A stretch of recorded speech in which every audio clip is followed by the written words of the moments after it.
Welcome to Live, Let, Thrive, a podcast about the Airbnb life, the share economy, and everything in between. Here are your hosts, Micah and Steve. Hello, and welcome back to another exciting episode of Live, Let, Thrive. This is episode, I believe, 170 of your favorite Airbnb, VRBO short-term rental podcast. And today we have Jake Clopton, right? Clopton. There you go. Clopton. Yep. And he is coming with us live and direct, so we'll jump right to it. I'll let Jake give a little background of what he does in the short-term rental space. So, Jake, get right to it. What is it that you do in the short-term rental space? Yeah, I appreciate that. So I run a company that finances investment and income properties. And as part of that, we, finance short-term rental Airbnb type properties, kind of like all over the U.S. Our loan amounts that we do are usually like $1 million and up, nationwide. So yeah, we worked with a lot of guys that are building a portfolio of short-term rental type deals, and excited to be on.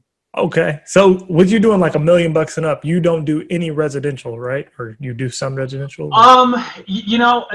We do, right? Because residential would be classified like 1 to 4 units, right? And a lot of times, actually, like we've even done single-family homes that were multi-million-dollar houses that were actually pretty large loan amounts, and those get rented out, as for short-term rentals as well. And but it depends on where you are. Like some of these properties can have some pretty high values. So yeah, we can definitely finance those. But I finance guys with properties that have, let's say it's like an apartment building of like 6 to 10 units, but they rent them all out, Airbnb short-term rental. So yeah, I mean we can definitely get involved. So. That's awesome. See, I'm happy that's starting to come around. I've only seen a few people hop into that space, and I'm happy you guys are early adopter. Yeah. Like on the financing requirements, like if someone wants to finance something like that, what requirements do you guys require? Like, do you guys require like Airbnb income statements, or how would you guys go about financing a short-term rental property? Right. So that's kind of the crux of it, right? When you're telling a financer you're going to be doing short-term rentals, it's always a little bit more difficult to do the underwriting, right? Because the way that I look at short-term rental income is it's really more like business income, right? Versus just like, rental income, like you just normally rent out a property with 12-month lease, this is a little bit more businessy. So, it definitely helps if, the borrower has, other short-term rental properties that they can point to and demonstrate income and kind of help support this one. But there are kind of like ways that you can kind of intuitively look at a property and say, hey, I'm buying some property in Miami, right? Okay, it's going to work for short-term rentals, right? So I think it just depends on like what it is and where it is. Loan to values are always difficult with short-term rental properties because it's hard just to go off a cap rate with short-term rentals, right? And I think we've all run into that, right? Where you can't really just slap multifamily 5 cap onto a short-term rental and say that's what it's worth. It's because a lot of that income is kind of business income. So. And you said something, cap rate. Explain that to our fans and listeners. I want you to explain that one. What is a cap rate? Yeah, so a cap rate's really just a capitalization rate. So if you were thinking about buying a property, right, you would say, how much am I going to make from this property? That cap rate would be like the rate of return that you would expect to get against that value, right? So it's really just, NOI divided by value. Gotcha. And you own apartment buildings yourself, right? I do. Yeah, I own, personally, we have a portfolio of around 38 apartments. Wow. Now, do you do short-term rentals out of those or?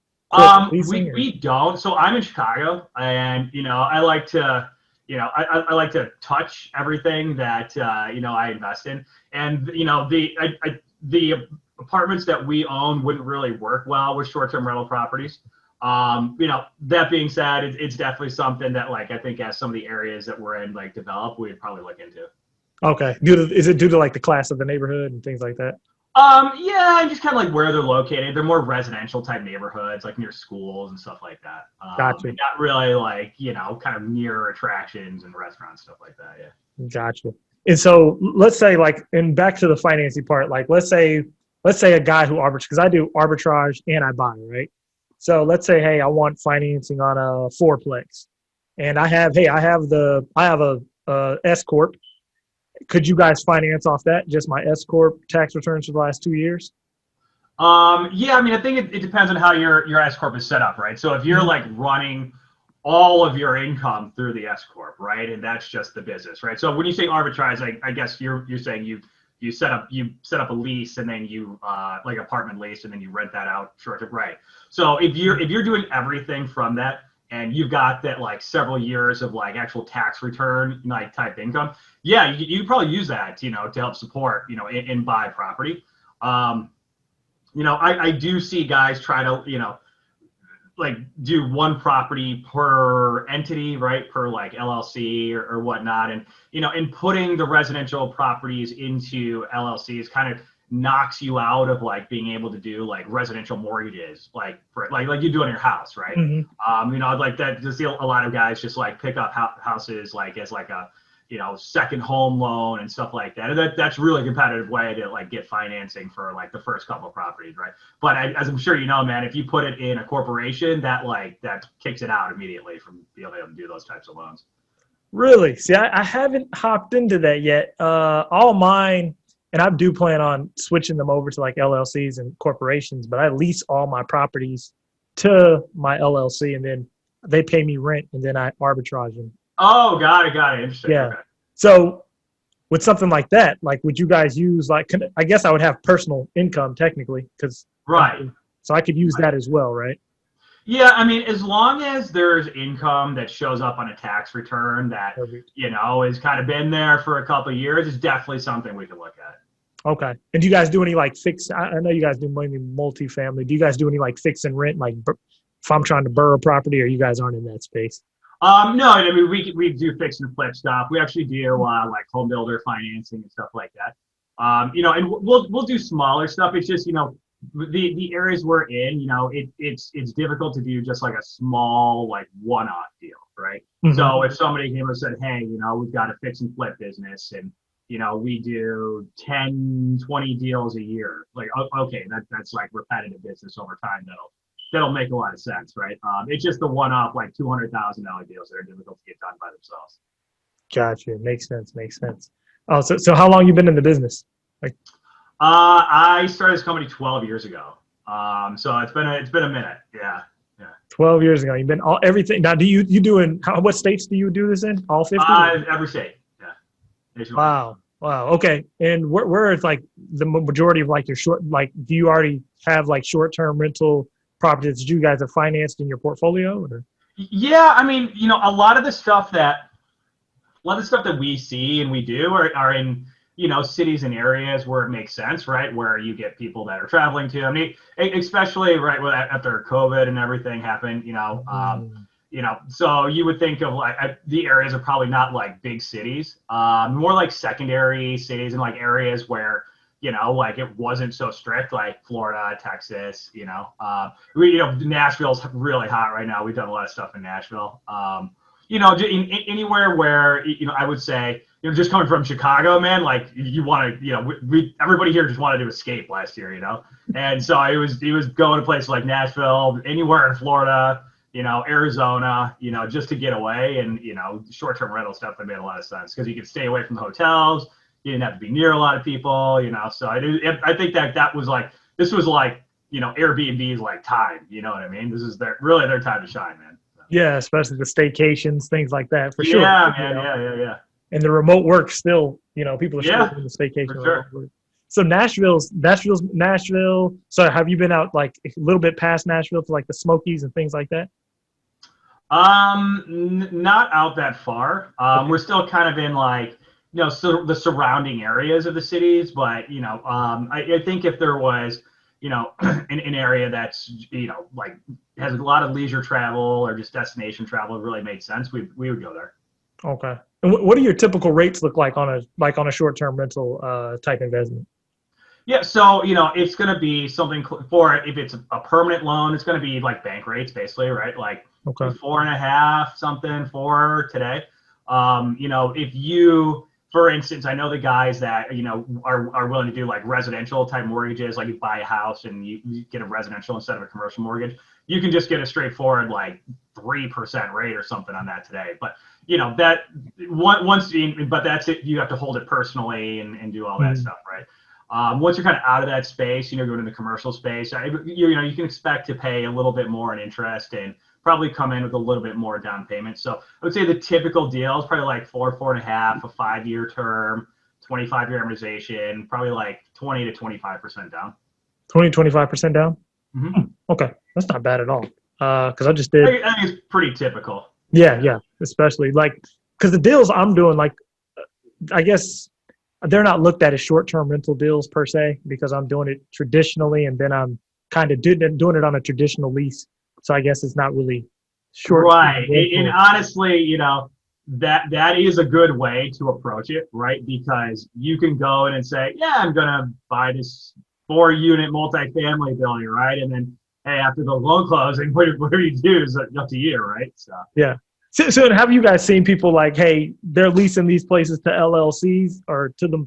Well, or they lease it to a LLC and the LLCs pays them every month. Have you guys seen that? Is that becoming typical? a lot of the guys, I'm seeing are not doing like, I mean, maybe some of them are, setting up an LLC to lease the LLC and then like, do that out. But a lot of the ones I've seen just straightforward, just, do short-term rentals, right, just straight into the LLC that holds title of the property. And then, just take that income in as rental income. Wow. Okay. And that's interesting because I remember a couple years ago, you couldn't go to a bank. They're like, oh, you do Airbnb. We can't take that. And it's just crazy that it's really starting to come around. Right, What right. made Well, you guys? it really depends on like where you are and like what the property is, right? I mean, it definitely makes sense, and like for instance, like some of the guys that I know just do like almost an entire apartment building like this, right? It doesn't have the demand generation to do it, right? What's the need? Is it near a hospital? Maybe a school, or like maybe there's like a large, home base of a corporation nearby. It's basically if you look at it like anywhere that like basically a hotel would work, and you got an apartment building nearby, the short-term rental concept will work pretty well. Correct. And what made you guys get into that space? Because you guys are, I swear, I've probably 5 people that do this type of financing. So what made you guys get into It really, so we can pivot really easily into industry and stuff like that. And it really just came back because we just keep getting requests for financing for short-term rentals, right? I mean, after the 20th time you've run into it and you say, no, we don't do these, it's kind of like, hey, maybe we should look into doing these, So, yeah. Gotcha. That's awesome, man. That's awesome. I really love the idea. Because I mean, it's not too many options out there for you guys. There aren't, right? There aren't a lot of options, and that's really, that's kind of the problem, right? And it's like it's kind of an unregulated industry, and some people just don't really understand it. And like some lenders look at it like, well, how long is this going to be around forever, or is somebody just going to come in? Some cities just going to put a stop to it, and then all that income's gone. Well, what do we do, right? So you really.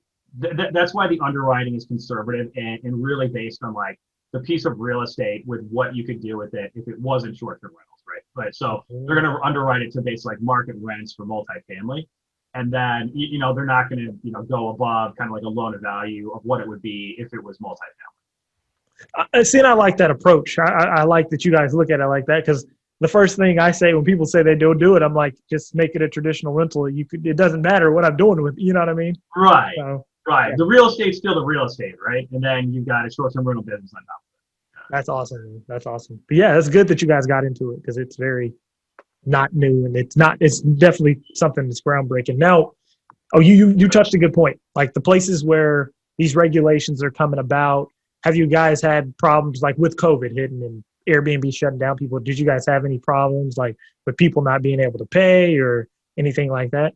Not really. No. I think, just generally speaking, the most industries did pretty well. And then, some of the guys that like maybe they were an area where, the short-term rental business really took a hit. They actually ended up leasing out some of those units, as, just regular leases.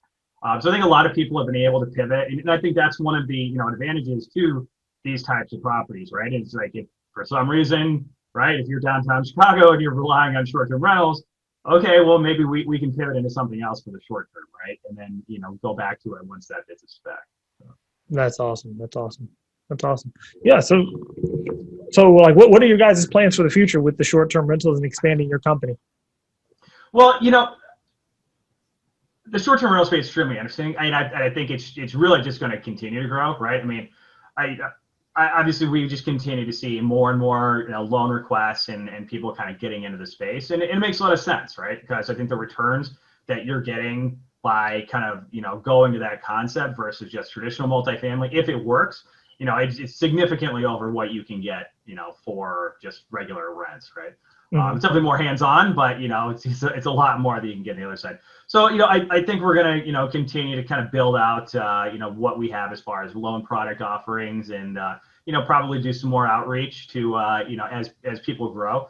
I think as the industry matures, you'll start to see more short-term rental companies versus just like guys that are doing it as a one-off, and that's what we're starting to see. And then once you start to get these larger groups, you'll start to see consolidation, and the deals will probably start to get bigger from there. Oh, I like that you said that. So with something like that, let's say someone's bringing in about, let's say 7 figures a year on a short-term rental.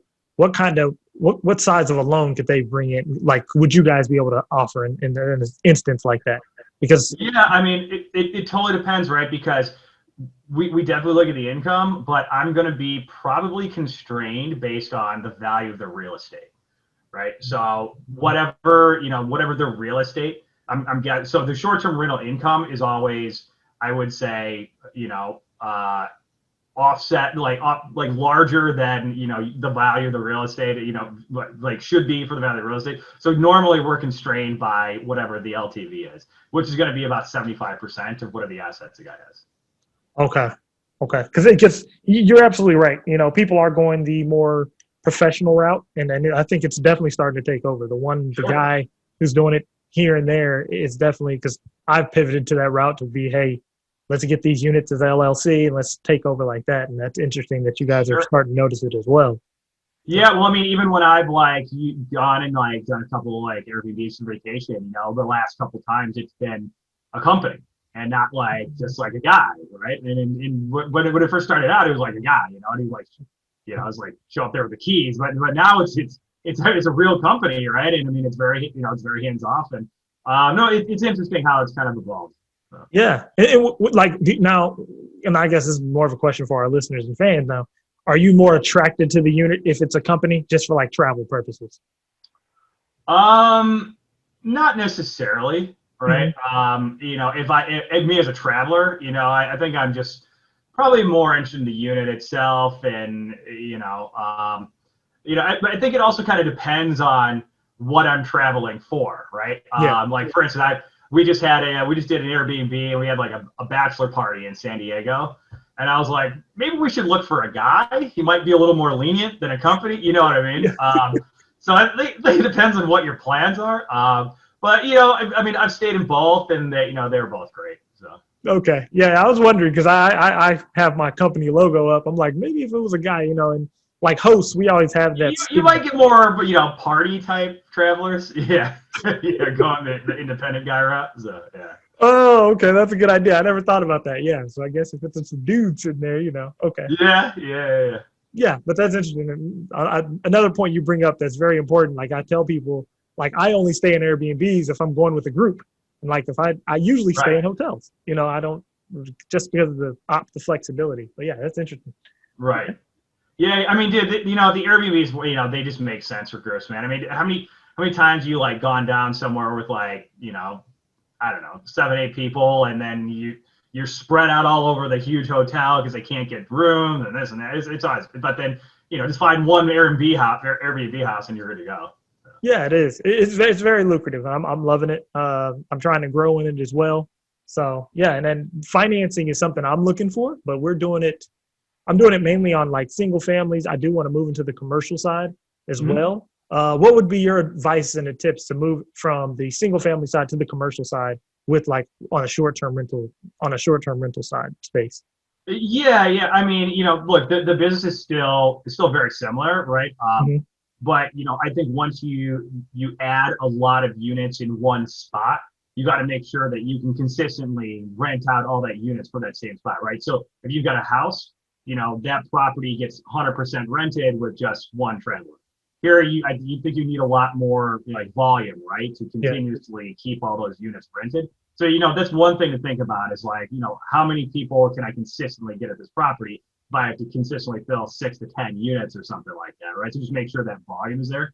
And, and then coming to the commercial space, again, I kind of stress this to a lot of people is really understanding like the financing that you're going to get against it is not, you can't look at it based on a cap rate with the rental income. It's going to get capped out by that loan to value ratio.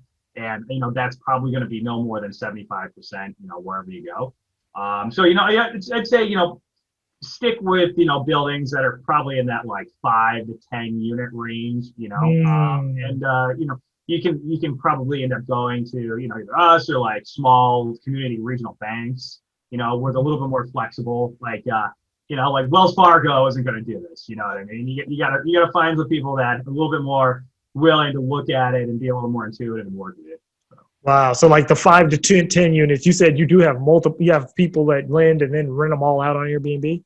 Well, no, I mean, what I was saying, if you're going to, rent, if you're going to take an entire 10-unit building and it's going to be all short-term rentals, right? You've got to get now 10 travelers in one single location consistently throughout the year. So the volume of travelers that are coming to that location, to fill up your building consistently has got to be a lot higher, right? Versus if you just got one house, you don't need as many travelers coming in. So I would just keep that in mind, like for the, is there enough people coming to this area to consistently rent out a 10-unit building short term? You know what I mean? It's a little bit easier just to do one house. But, as long as you're in like a good MSA and there's a lot of demand, like you're in downtown Nashville, done, it's gone. Don't worry about it. But, if you're out in the suburbs somewhere, or, it's like somewhere that would be better fit for a house, I would probably rethink, doing short-term rentals with that many units in one location. Awesome. Okay, man, this is some really good stuff you've given out here, man. Where can people find you? I'm like unbelievably easy to find. I'm on LinkedIn. I got like 30,000 connections at LinkedIn or something. And then, you can put my contact information, on the summary or something. You call me anytime. It's all I do. I'm always around. Email me or the contact form for our website, cloptoncapital.com. Okay. I'm always around. Happy to chat. Okay, and where are your apartments located? Are you in the Chicago area or? Yeah, Chicago. Yeah. Okay. I was in Chicago. We were in Chicago about a year ago, so I usually take frequent trips up there. I have a few friends up there that do short-term rentals that I meet up with. So definitely gotta. Yeah, man. Yeah, Chicago's a great city. From like April till September-ish. Yeah, we went dead in the middle of the summer. Then it's time to go somewhere else. Yeah. Yeah, I went dead in the middle of the summer. They told me about the winters. I was like, I don't want to do that. Yeah, no. But yeah, I loved it out there. There's a bunch of Airbnbs in this high rise right over, Lake Michigan right there? Yeah. A lot of good ones. So yeah, it's definitely a good short-term rental space area for sure. For sure. Yeah. But Jake, thanks for coming on. Thanks for, giving all the gems. I'll definitely have people reaching out because I have people in Chicago that are looking to take all their short-term rental investments and move into the commercial space and get finance. And I think this is very huge. I think you're probably one of the first people that finance short-term rentals to come on the show. So yeah, no, that's awesome. Happy to chat with anybody. Absolutely. Yeah, I'll definitely send some people your way. All right. Cool. Yeah, listen, I appreciate having me on, and feel free to put our contact information anywhere. Yeah. We'll do. And yeah, I'll we'll get you, send me an email, and I'll put all your contact information in so people can get in touch with you. Cool. All right. Thank you. All right, man. Thank you. Bye. All right. That was Jake Clopton out in Chicago. Another great guest, man. That's actually really, really important if y'all are looking to move into, I'll say this, if you're using the profit first strategy and you're looking to once you start getting that profit chunk, if you're looking to move into the short-term rental space, getting in touch with these lenders who are short-term rental friendly is great.